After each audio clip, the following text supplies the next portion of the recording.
During this morning, I'm joined by my good friend Tony Cardenas and Ed Reyes, and we have a quorum, and so let's rock and roll.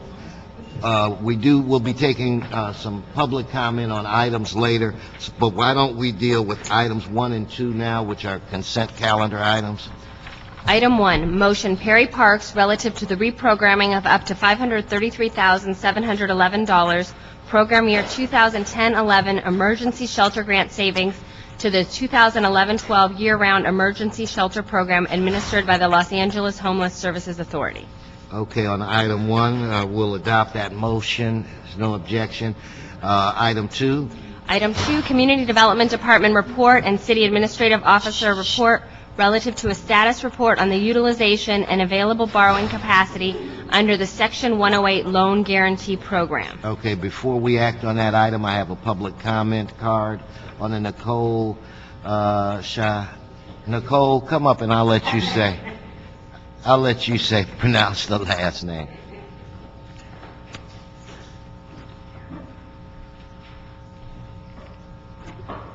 Good morning. Good morning. Nicole Shahanian with the Hollywood Chamber of Commerce. Oh, I could have done that. It wasn't that hard. On behalf of the Chamber, I'm here to urge your support of this ordinance and the continuation of the CRA LA and its redevelopment work.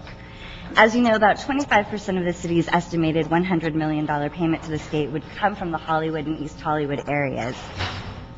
While we are not pleased to have to pay the state, we're willing to do so if it means that redevelopment can continue in our city. Much has been written in recent years about the successes that we've had transpire in Hollywood due to the effort. Nicole, I'm going to let you, we're going to do something unique here. Hold her time. You're speaking on item 3. That's the wrong number down. But Sorry. I'm going to let you, it could be a lesson here for the rest of you. She cut the line, and I can't stop her now because she's on a roll. So I'll let you complete unless there's some legal problems with that. Proceed. Thank you so much. I'm sorry. We're willing to do so if that means that redevelopment can continue in Hollywood. Much has been written in recent years about the successes that have occurred in Hollywood due to the Sharon, start the time. While the successes are visible, it also is obvious that Hollywood still is a work in progress and that much work still needs to be done. We still have rundown buildings, broken curbs, empty and underutilized spaces in Central Hollywood, and East Hollywood area is even more challenged. With so few economic development tools left that can be used to attract investment in Hollywood and in areas throughout our city, it is important that we keep CRA LA intact and ensure a robust and thriving economy for all Angelinos. Let's do what's necessary to keep this important city agency functioning. The Hollywood Chamber encourages your support. Thank you. Okay, so then on item 2, without objection, we'll adopt the CAO report. And what I'm going to have you do now, I'm going to have you read. In fact, before you do that, we're joined by Councilwoman Jan Perry. And Jan, I just want to congratulate you and the committee for, I mean, it's for the moving forward. This, it was a job well done, and I cannot remember when I've seen anything like this. This is the closest we've ever been, and this is the first time in years that I truly feel that we're going to win. You're going to create jobs. We will get, I believe, 2 teams, but anyway, to you, Mr. Reyes, I think, was on the committee, to all, Mr. Cardenas, to all of you, I have to say, job well done. With that said, item 3. Yes.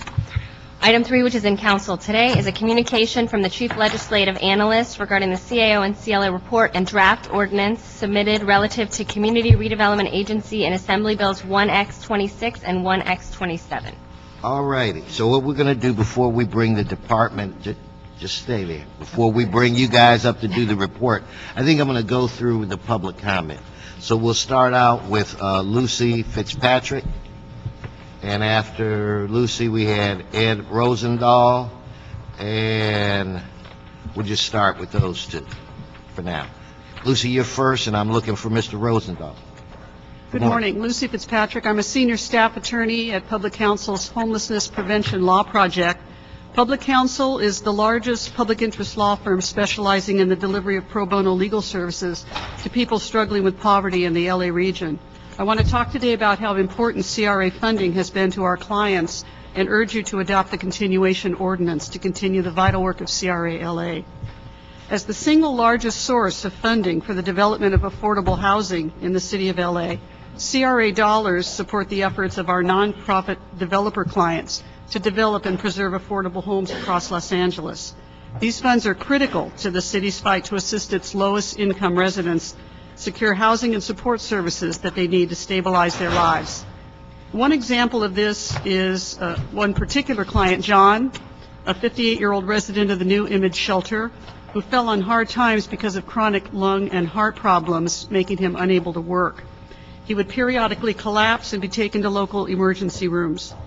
With our help and the help of partner agencies, John was able to obtain disability benefits, Medicare, and an apartment in a permanent supportive housing site developed by a recipient of CRA LA funding.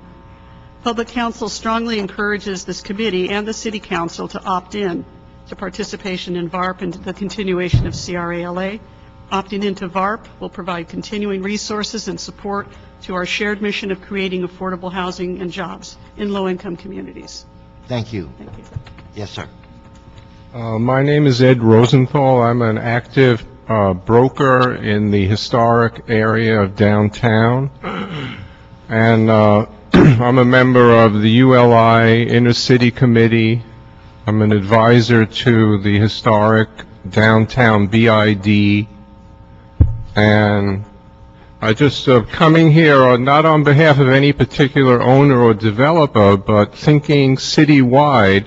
I just want to inform you that without the CRA, a lot of projects that you may not associate with CRA, a lot of important developments downtown would not take place at all, including Eastern Columbia redevelopment, the old Bank District, and a lot of the modern high-rises that are coming up would not exist if not for CRA staff being involved on a daily basis shepherding these projects through. And I also want to point out to you that CRA staff comes up with additional funding sources for all of these projects which make them a reality. And without that extra input, they would not exist. I'm also a strong supporter of affordable housing, and that's a prominent role that everyone is aware of. So while people are aware of the need for the CRA to accomplish the important goals of affordable housing, especially for the less privileged members of society, I want to strongly support that and also point out to you that other role which they play, which is unseen and unknown in all of these huge development projects that you see coming up all over the city. Inevitably, CRA staff is involved in providing extra funding at no cost to the city, or working with the building department and the developers in getting the job done. Thank you. Thank you. Okay, now, for next, I have three representatives from Kiwa, Mr. Wuna Ha, Mr. Bong, and Mr. Tur, I think it is. Please come forward. Good morning. Good morning. My name is Chang Woo-nam. I'm with Koreatown Immigrant Workers Alliance. We're located in Koreatown. We are here to ask you to approve the reestablishment of CRA. Because as the gentleman before me has spoken and the lady before me, the CRA plays a very important role in project areas for affordable housing. CRA has also worked with us very closely to bring some jobs as well as some living wages in the Koreatown area. One particular project was with the California market. We were trying to get the market to adopt a living wage and pay their workers right, and they needed to develop their, make their market into like a shopping mall, and CRA came in and helped us out and got an agreement with the market that they're going to have living wage in that market for 40 years, I think, and it was tied to the land. And so CRA has done some good work for our area, and we would like to see this continued. And of course, we have been fighting recently for some park space, and CRA has also played a very important role. And we understand if you guys don't pass this really quickly, then it is possible that we could lose our parkland. And Koreatown is so needy of parkland that we need all the agencies in the city to try to get some parkland for us. And so we are definitely here to let you know that we really need this redevelopment agency for our low-income immigrant community that dominates the Koreatown area. Thank you. Thank you. And you're right, we have been working with them to try to create new parks in an area that is truly park poor. 안녕하세요. 저는 기와에서 온 미스터 봉입니다. Hi, my name is Seung Jong Bong. I am with Kiwa as well. 예. 의원님들도 잘 아시다시피 개발국을 없앤다는 것은 합당치 않다고 생각합니다. As most of you know, in this committee, getting rid of a redevelopment agency will be devastating for our city. 제가 인체 구조적으로 한 말씀 드리고자 합니다. I would like to make an analogy with this situation and our bodies. 예, 몸 중에서 한쪽 팔이 없다거나 손이 없으면 제 기능을 발휘할 수 있겠습니까? If we didn't have our limbs, can we really function as human beings? 개발국이란 필수적으로 있어야 된다고 저는 강조하고 싶습니다. Redevelopment agency for a city such as this is a must and a necessity like limbs. 그리고 약한 자들이 목소리 낼 수 있는 곳이 또 필요합니다. And we really need an agency that will help the needy and the poor. 힘든 자들을 도울 수 있는 곳이 저개발국이라고 생각됩니다.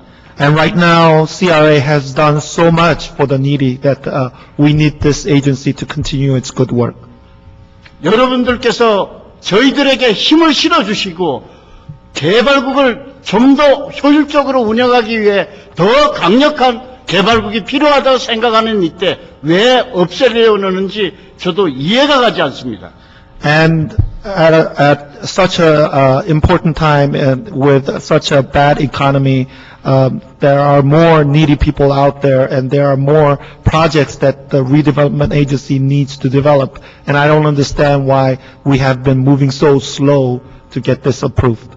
제 일부분을 잘라내고 어떻게 좋은 일을 할 수 있겠습니까? 시간 다 끝났는데. 오케이. So how can you function without your limbs? 예, 감사합니다. Thank you. Thank you. Hi, my name is Richard Tur. I lived in Koreatown so far for 1 year. I'm originally from New York City. In my time, I've lived in Fairfield, Connecticut. I lived in London. I lived in Tallinn, Estonia. And this is the only community I've ever been in that doesn't actually have access to a walkable park. It was always a dream of mine to live in Los Angeles, and a part of what I define as a quality lifestyle is having the ability to go to a place where there's green trees, where you can meet people, where you can, just to have a day out. Sometimes it's when you have a park, it creates experiences that people have for a lifetime. It's a place where families spend their day on a Sunday. It's where you get to meet people. It's where you get to have those kinds of things. And I really want to see a park in Koreatown. The fact that CRA can make this possible, I think, justifies its existence. And I want to make sure that it's funded and able to do so. Thank you. No, thank you, and welcome Thank you. to Los Angeles. Okay, Paul Zimmerman, Tim Watkins, Bill Watanabe.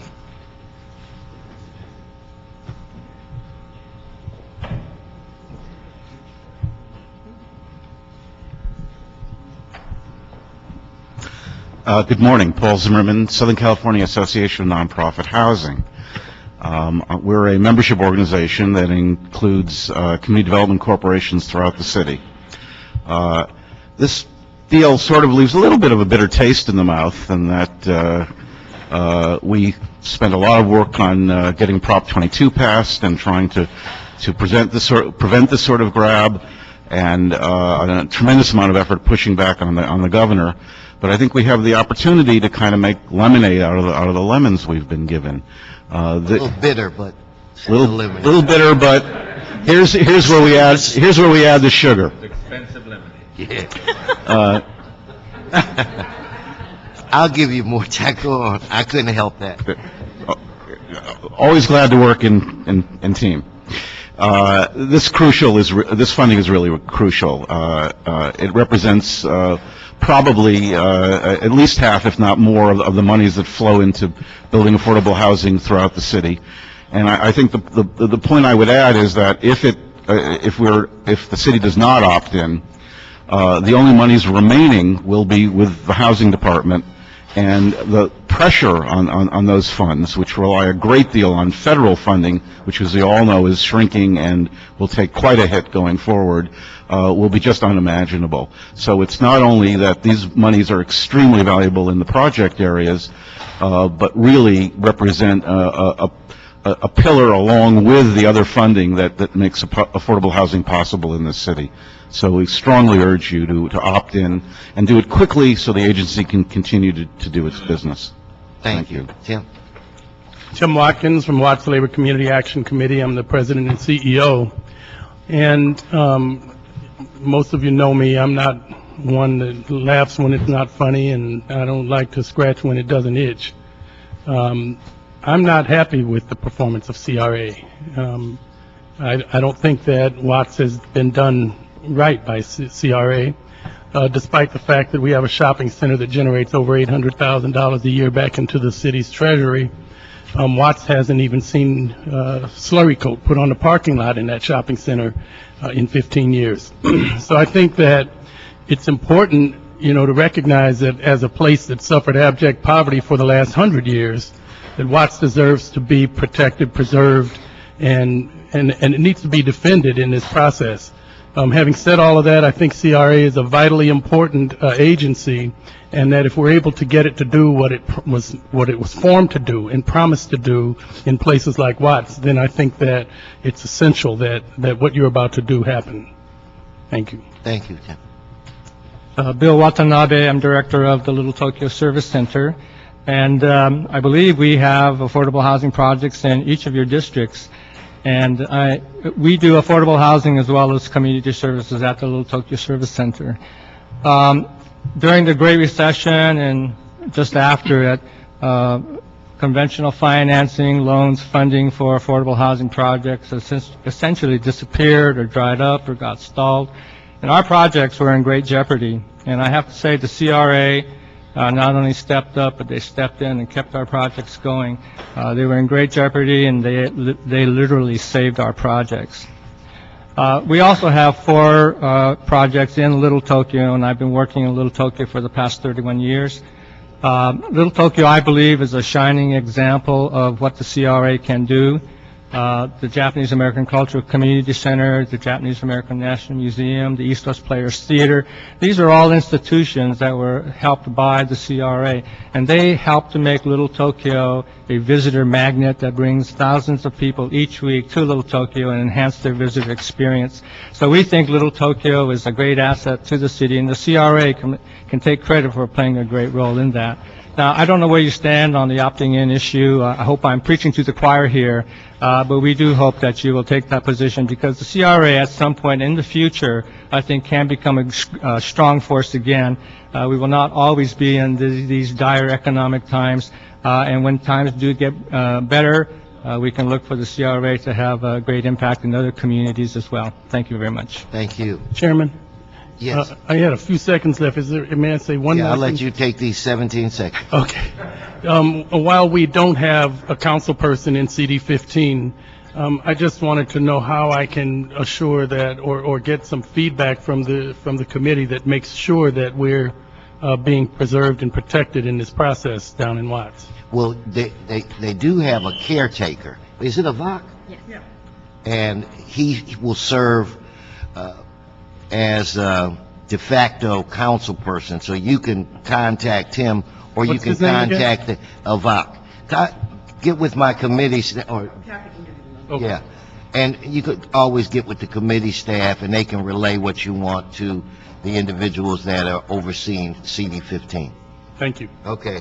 If we could have Jeff Schaefer and Laura Regis, I guess it is, or Regis, please come forward. These are the last two public comment cards, and I'm not going to take any more. We're going to close public comment. Yes.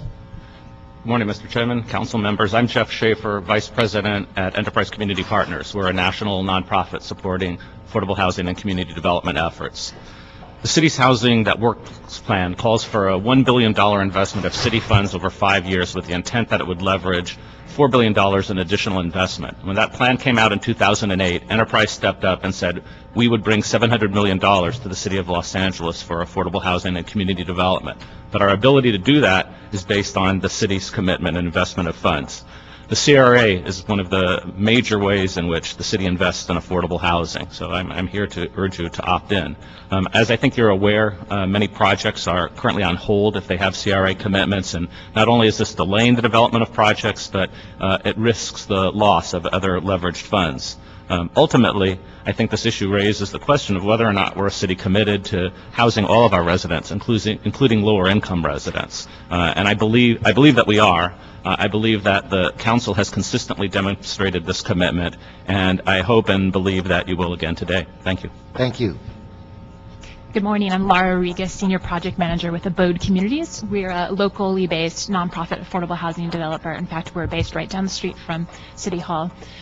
We've developed numerous affordable housing projects throughout the city with the partnership of the CRA. And as you've heard already this morning, without the CRA, most of those projects, if not all of them, just would not have come to fruition.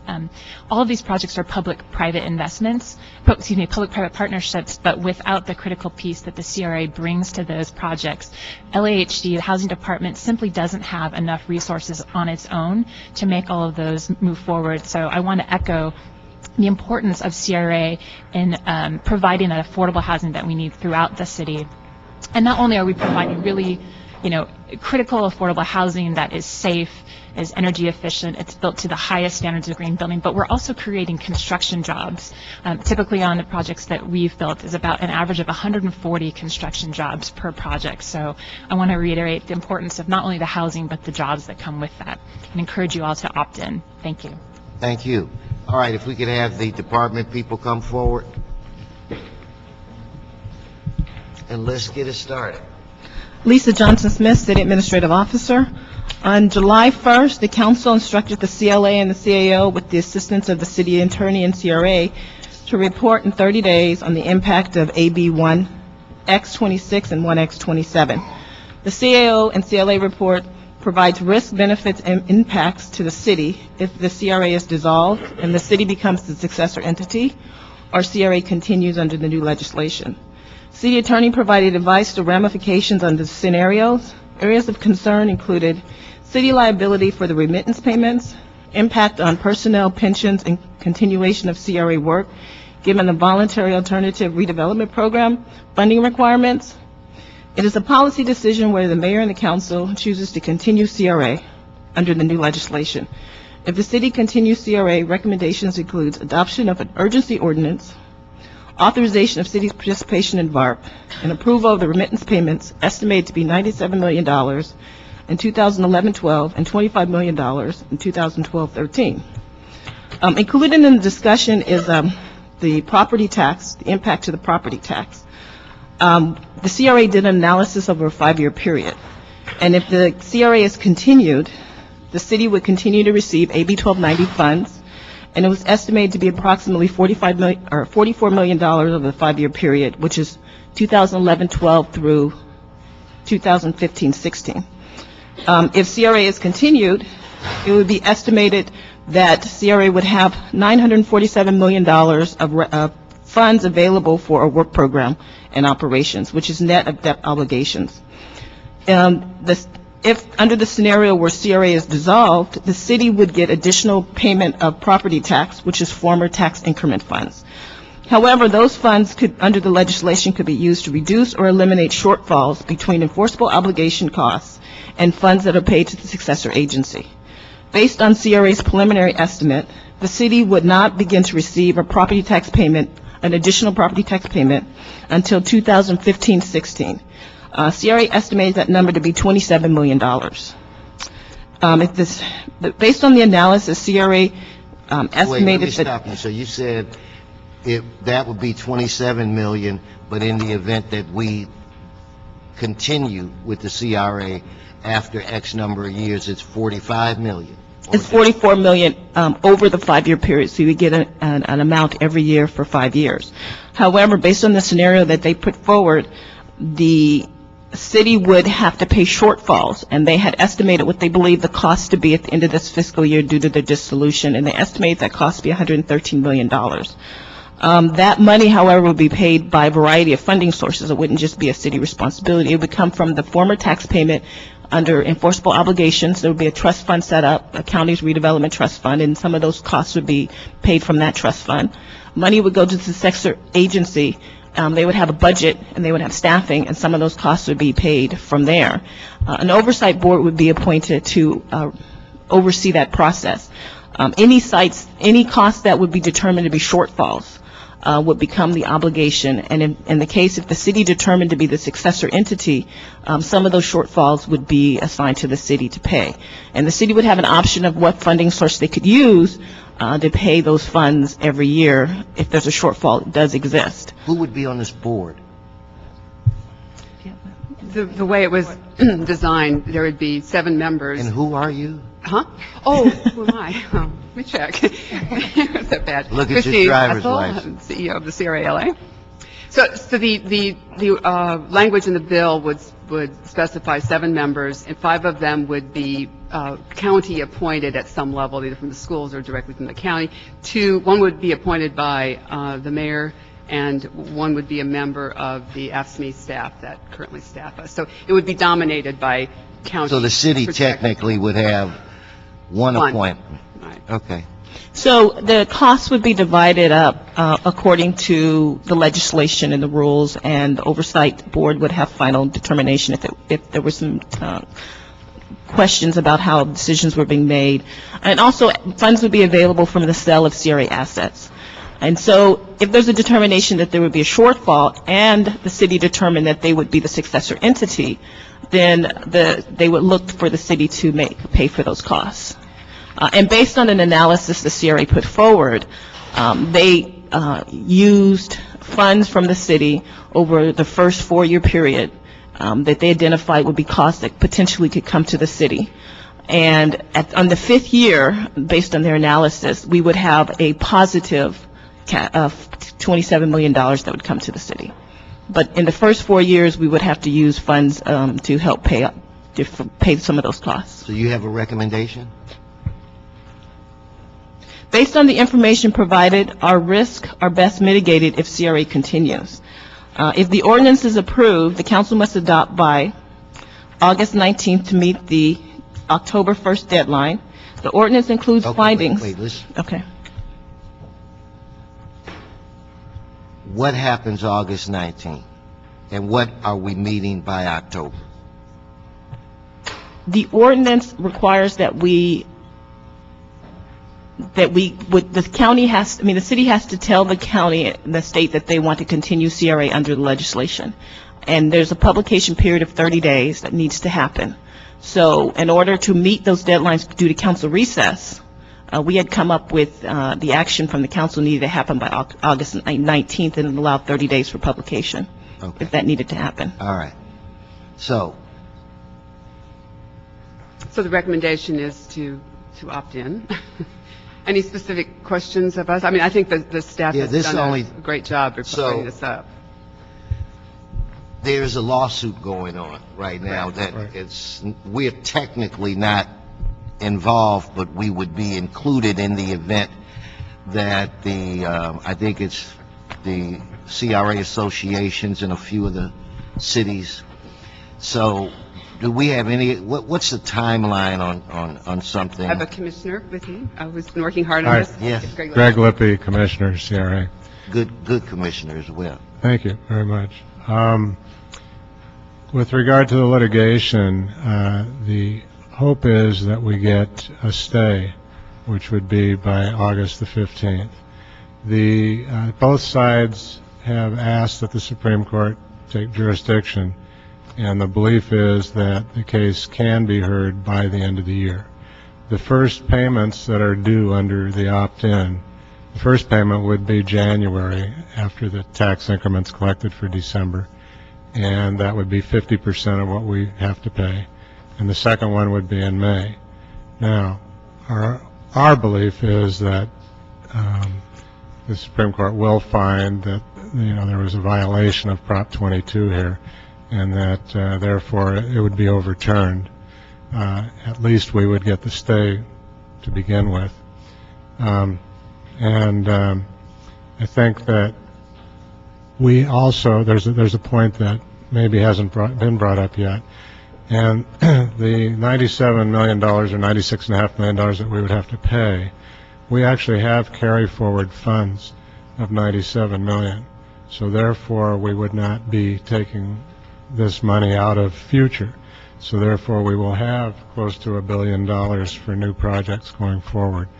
We're also going to be losing some project areas, but we're currently looking at between 7 and 9 new and expanded project areas to continue and to get more tax increment to be able to build more affordable housing and economic development, create jobs. So. Well, I don't think we have a choice. I think it's our responsibility to do the best we can to protect the city assets. And Lord knows I don't trust some committee or commission set up where we only, get one vote. But I do have another question. Mm-hmm. We can basically change our minds. We have all the way up till January. So if Correct. something else were to occur, if members of this committee and council had concerns, we could instruct you not to make the payment. Correct. And then we would not do this.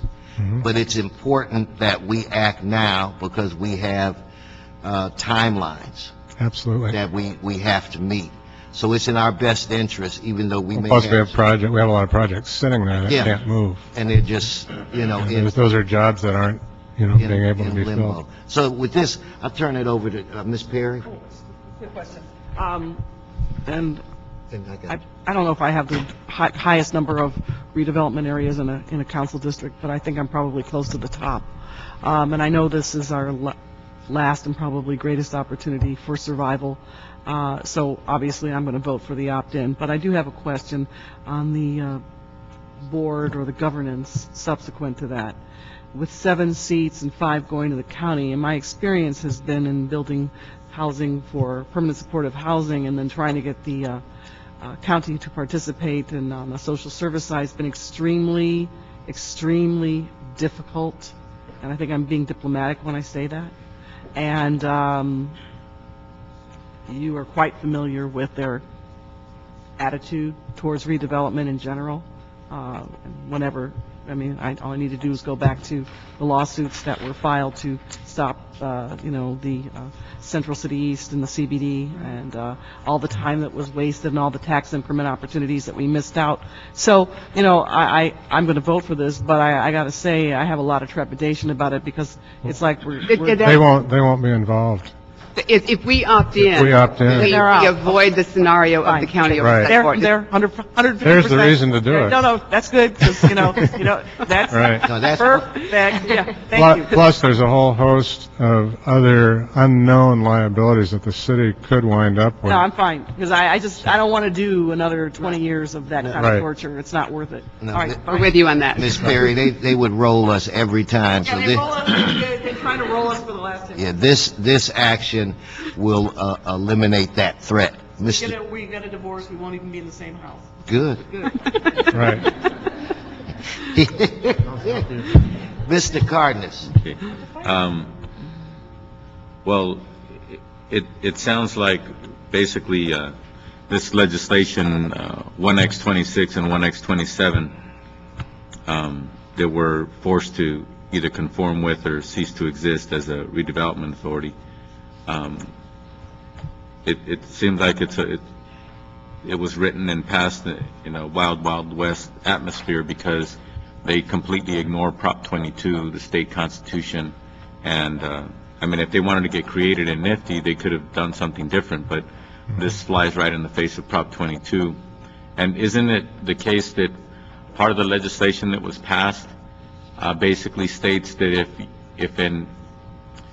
if a city or an authority actually participates in a lawsuit, that even if they prevail, there's some kind of stain on their relationship with the state or something like that? Well, there's a poison pill in the legislation, but the poison pill would be that that if this is overturned, that there would be the bonding ability would be taken away.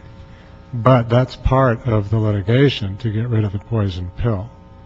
The bonding ability would be taken away just across the state, or the bonding ability would be CRA. taken?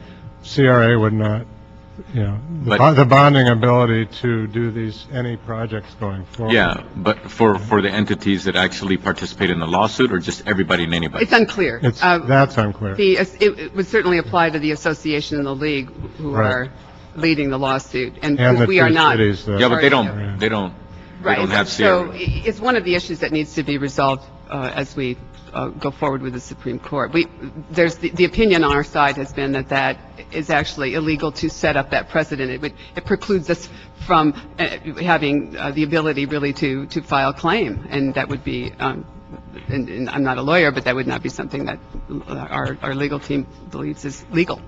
So basically, since the courts haven't thrown out this legislation or portions of it, we're in a situation in the city of LA, if we want to continue, as we heard testimony from various people from the community, even some people admitting that they might not like the way our particular CRAs run, or they might not even agree that we should continue in the way we've continued. But to the person, everybody agrees that it is a tool, if run properly, is definitely an economic responsibility tool that local governments should have and that we should continue.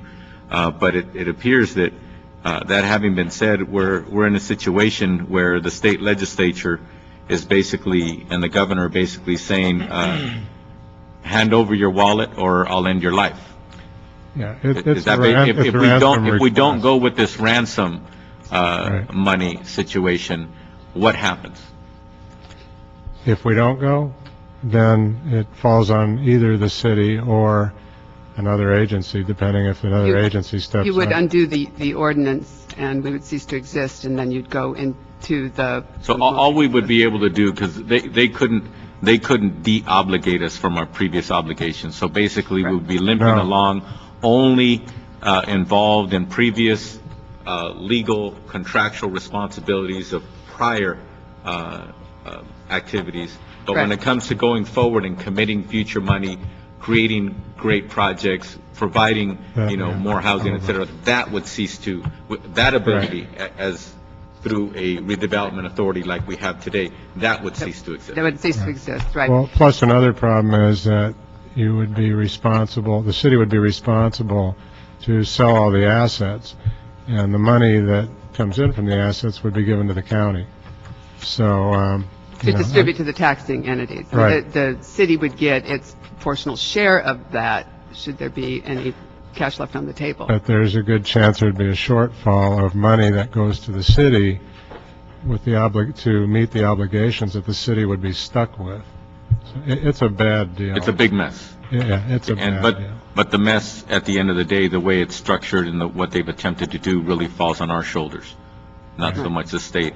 If the courts don't throw it out, if it's sustained and it goes forward, either way, it's a big mess with a bunch of ransom money coming. Unless we opt in. I think what's important. But even if we opt in, they're drastically curtailing our ability to. Well, by grabbing money. By grabbing money. Right. But again, the initial payment We do have carryover funds. However, those carryover funds are intended to be used for projects, not to pay ransom money. So, In terms of the numbers that were described in the report, we are able to we're able to have a work program of over $300 million this year. Our typical work program in a year is $200 million. We have a full plate. We passed almost 2 years' worth of projects in the last 6 months. We have to implement all those projects. We have carryover money, we have new resources, we have grant money, we have bondability still. So we have plenty to work with, and I think the city would rather see $1 billion coming in terms of value from an agency than $27 million 5 years from now. Mhm. Even assuming our numbers are off by a bit, that's still a big gain for the city, and you don't have this county oversight board Now, making decisions for you. A lot of discussion and legislation was introduced when it comes to the ability to extend timeline-wise, to extend current CRA areas or expand geographic CRA areas, or both. If the courts throw out this new legislation, will they have still changed our ability to expand time-wise or geographically in any way where the new areas or under a new timeline we're still under a different obligation? Okay. No, all things go back to normal if they throw out the legislation in total. Of course, the court, we can't predict what the courts can do. They may rule on different aspects of the bill differently, but we're hoping for a full out. Okay, my last question is this.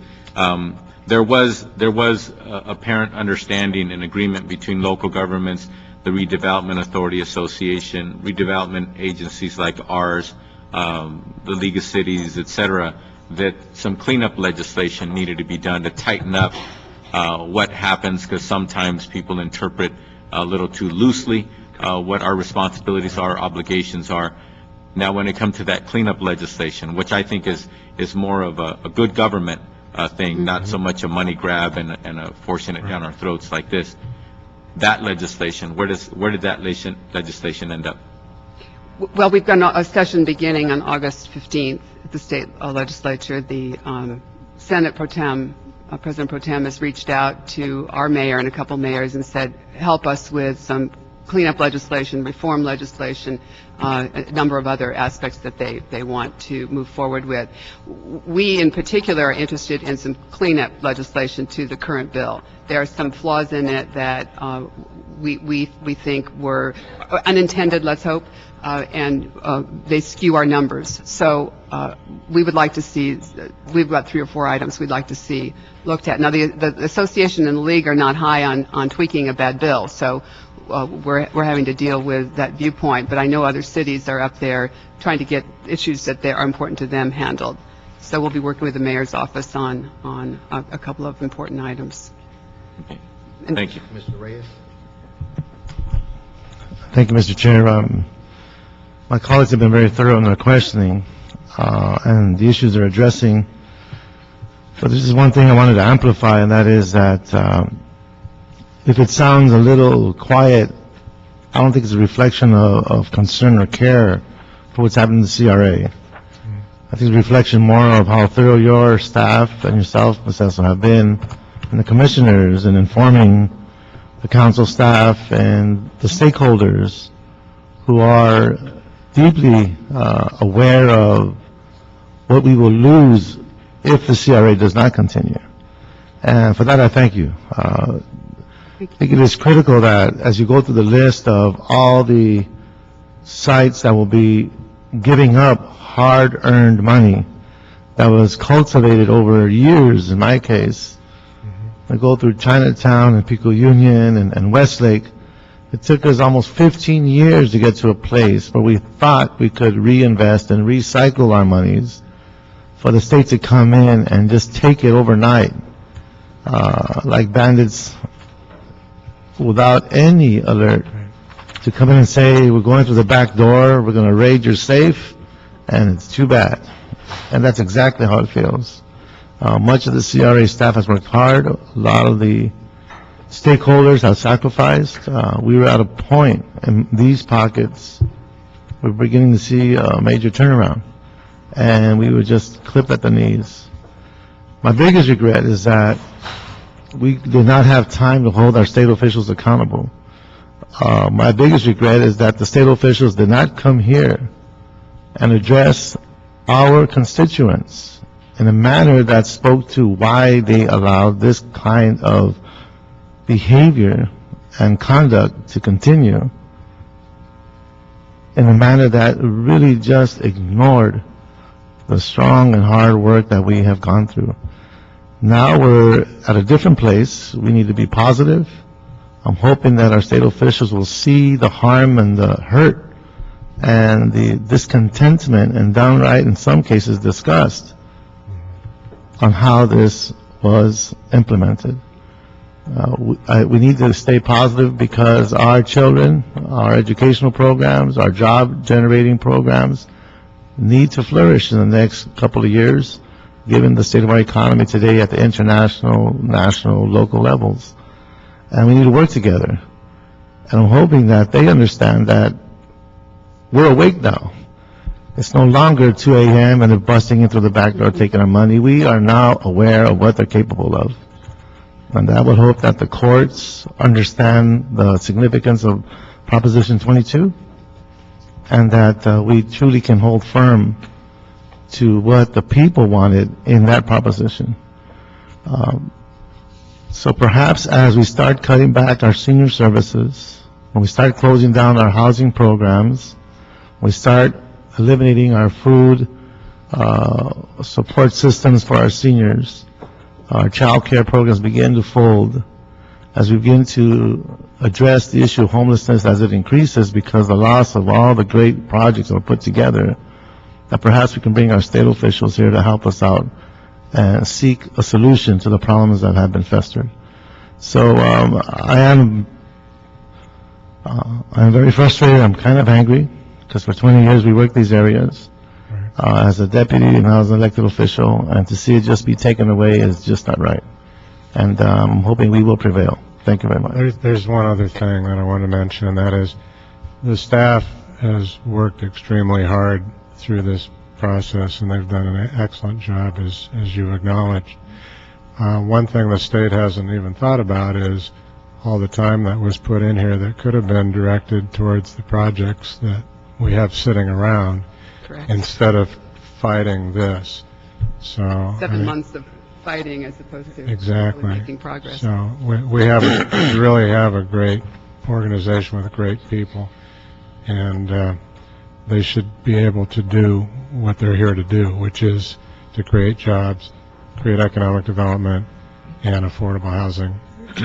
In any event, we will continue to work on efficiencies at the agency. We've made a lot of progress in the last year. Chris. Are we done? You never were a salesperson. Close. Okay. Can I close with a nice little comment? Done. Why? Is it gonna be on Channel 7 News? I don't think so. Save it. All right, let me just close by thanking the CLA, the CAO, the city attorney, and my staff for doing such great work. You know what? I can change my vote. Anyway, save it for downstairs. Right. And I do want to say good job. And Greg, I remember when we met. I'm really glad that you're on.